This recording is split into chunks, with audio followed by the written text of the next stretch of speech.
Video में हम विश्लेषण करेंगे आयकर यानी इनकम टैक्स से जुड़े विषय की। तो आज का वीडियो शुरू करें उससे पहले मैं आपको बताना चाहता हूं, अगर आप हमारे चैनल पर पहली बार आए हो तो वीडियो के अंत तक बने रहना, और वीडियो यदि आपको पसंद आता है तो वीडियो को लाइक और शेयर करना और चैनल को सब्सक्राइब कर लेना, ताकि हम इसी तरह से दूसरे वीडियो बनाते रहे।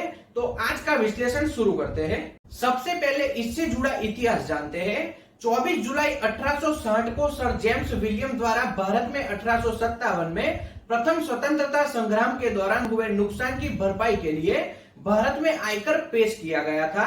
यानी 1860 से भारत का प्रत्येक नागरिक आयकर भरता आया है, और तब से 24 जुलाई को पूरे भारत में आयकर दिवस के रूप में मनाया जाता है। यानी 24 जुलाई को आयकर दिन के रूप में हम मानते हैं। आज पूरे भारत में आयकर दिवस से पहले का सप्ताह देश भर में आयकर विभाग के क्षेत्रीय कार्यालय द्वारा की गई विभिन्न गतिविधियों द्वारा चिन्हित किया जाता है।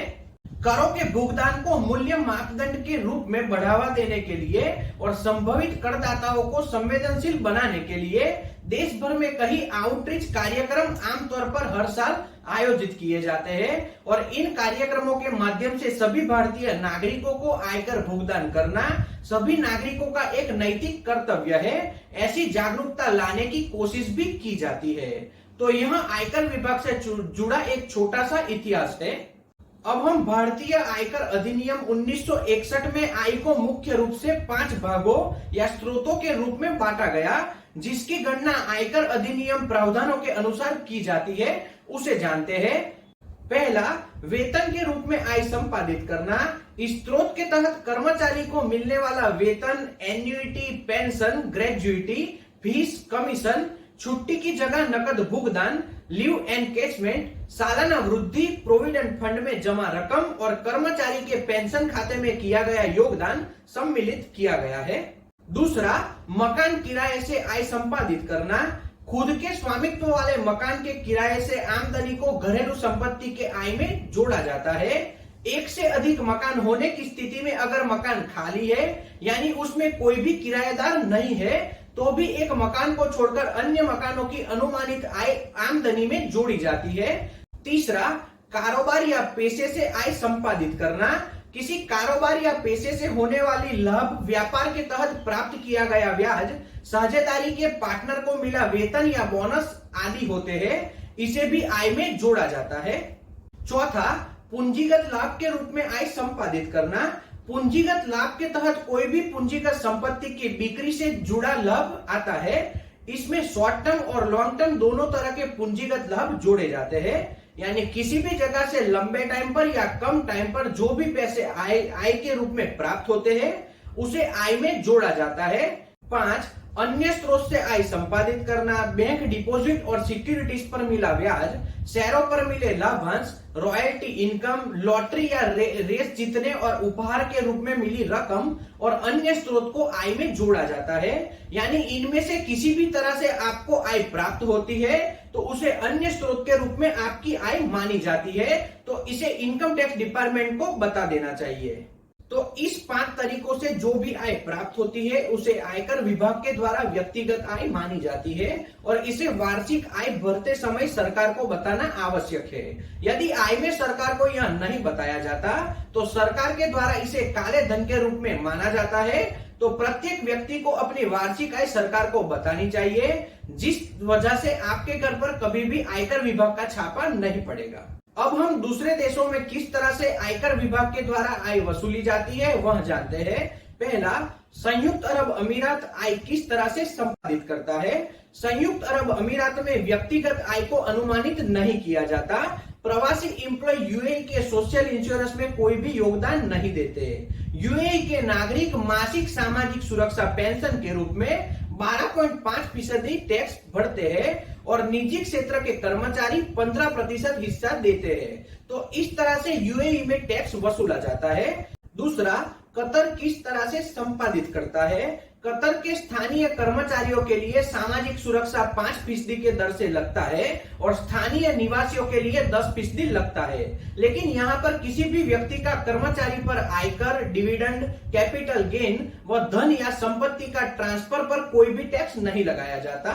तीसरा, ओमान किस तरह से आय को संपादित करता है। ओमान एक तेल उत्पादक देश है। यहाँ पर भी किसी भी व्यक्ति की आय पर कोई टैक्स नहीं लगता है। यह देश भी टैक्स हेवन देशों की श्रेणी में शामिल है। चौथा, कुवैत किस तरह से आय को संपादित करता है। यहाँ के टैक्स कानून के मुताबिक हर नागरिक को आयकर से मुक्ति मिली हुई है। हालांकि सामाजिक सुरक्षा में योगदान देना केवल सरकारी और निजी कर्मचारियों के लिए अनिवार्य है, बल्कि हर नागरिक को भी यह देना होता है, यानी कि प्रत्येक नागरिक से सुरक्षा के लिए टैक्स लिया जाता है। 5, कैमन आइलैंड किस तरह से आय को संपादित करता है। कैमन आइलैंड में एक ऐसा देश है जहां न तो किसी को पर्सनल इनकम टैक्स देना होता है और न ही सामाजिक सुरक्षा के लिए फंड में योगदान। हालांकि यहाँ के नेशनल पेंशन लॉ के मुताबिक प्रत्येक मालिक को अपने कर्मचारी के लिए एक पेंशन स्कीम चलानी होती है, जिसमें वे प्रवासी को शामिल होते हैं और लगातार 9 महीने तक जो काम करता है उसको उसका लाभ देना होता है। छठा, बहरीन किस तरह से आय को संपादित करता है। बहरीन में कोई भी इनकम टैक्स नहीं देना होता। हालांकि सोशल इंश्योरेंस और एम्प्लॉयमेंट टैक्स जरूरी है। बहरीन के नागरिकों को सोशल इंश्योरेंस टैक्स अपनी कुछ आय का 7% देना होता है। बहरीन में मालिक को अपने कर्मचारियों के लिए सामाजिक सुरक्षा कर 12% तक देना होता है, यानी कि जो भी मालिक होता है वह 12% तक टैक्स भरता है। 7, बरमूडा किस तरह से आय को संपादित करता है। इस छोटे से देश में भी कोई भी पर्सनल इनकम टैक्स किसी को भी नहीं देना होता। मालिकों के द्वारा पेरोल टैक्स 14% के दर से देना होता है। पेरोल टैक्स का एक हिस्सा 5.25% के दर से मालिकों की सहमति से सरकार कर्मचारी से वसूल करती है। 8वां, बहमास किस तरह से आय को संपादित करता है। बहमास में भी कोई भी इनकम टैक्स नहीं देना होता। यहाँ पर कैपिटल गेन, उत्तराधिकारी या गिफ्ट टैक्स भी नहीं देना होता। यहाँ पर स्टैंप ड्यूटी और रियल एस्टेट प्रॉपर्टी में टैक्स लागू होता है, यानी कि इनकम टैक्स नहीं देना होता लेकिन प्रॉपर्टी पर टैक्स देना होता है। 10वां, सऊदी अरब किस तरह से आय को संपादित करता है। सऊदी अरब में वेतन पर कोई भी टैक्स नहीं देना होता। हालांकि स्वयं का व्यवसाय करने वाले प्रवासियों पर 20% टैक्स लगाया जाता है। यहाँ पर किसी भी तरह से किसी भी व्यक्ति पर अन्य कोई भी टैक्स लागू नहीं किया जाता। अब बात आती है भारत किस तरह से आय को संपादित करता है। यह प्रत्येक व्यक्ति की आय पर भारत सरकार द्वारा लगाए जाने वाला एक कर होता है। आयकर कानून को शामिल करने वाले उपबंध आयकर अधिनियम 1961 में दिए गए हैं।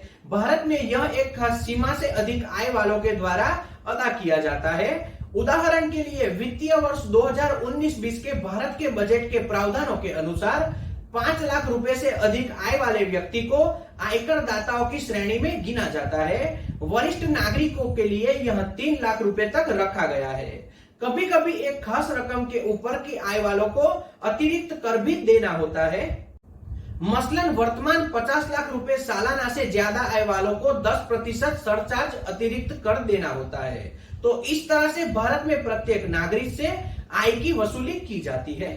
अब हम वित्तीय वर्ष 2021-22 के लिए व्यक्तिगत आयकर स्लैब किस तरह से प्रत्येक नागरिक को भरना है वह जानते हैं। वार्षिक आय 5 लाख रुपए तक होने पर भारतीय नागरिक को कुछ भी टैक्स नहीं देना होता, यानी कि प्रत्येक नागरिक को टैक्स से मुक्ति दी जाती है, लेकिन आय 5 लाख से कम होनी चाहिए। वार्षिक आय 5 से 10 लाख रुपए तक होने पर भारतीय नागरिक को अपनी आय का 10% टैक्स देना होता है और इसके अलावा इस 10% के 4% अलग से शिक्षा टैक्स भी देना होता है, यानी कि जो भी टैक्स भरते हो उसके ऊपर 4% शिक्षा टैक्स देना है। वार्षिक आय 10 से 20 लाख रुपए तक होने पर भारतीय नागरिक को अपनी आय का 20% टैक्स देना होता है और इसके अलावा इस 20% के 4% अलग से शिक्षा टैक्स देना होता है। इसी तरह से वार्षिक आय 20 से 30 लाख रुपए तक होने पर भारतीय नागरिक को अपनी आय का 30% टैक्स देना होता है। इसके अलावा इस 30% के 4% अलग से शिक्षा टैक्स भी देना होता है, यानी जो भी नागरिक टैक्स भरता है उस टैक्स का 4% शिक्षा के लिए टैक्स अलग से पे करना होता है। इसी तरह से वार्षिक आय 50 लाख रुपए से ज्यादा आय वाले भारतीय नागरिकों को 30% टैक्स देना होता है और इसके अलावा इस 30% के 10% अलग से सरचार्ज के रूप में भी देना होता है, यानी कि 30% टैक्स 10% सरचार्ज और उसके ऊपर 4% शिक्षा का टैक्स देना होता है। तो इस तरह से प्रत्येक भारतीय नागरिकों से आय के ऊपर टैक्स वसूला जाता है।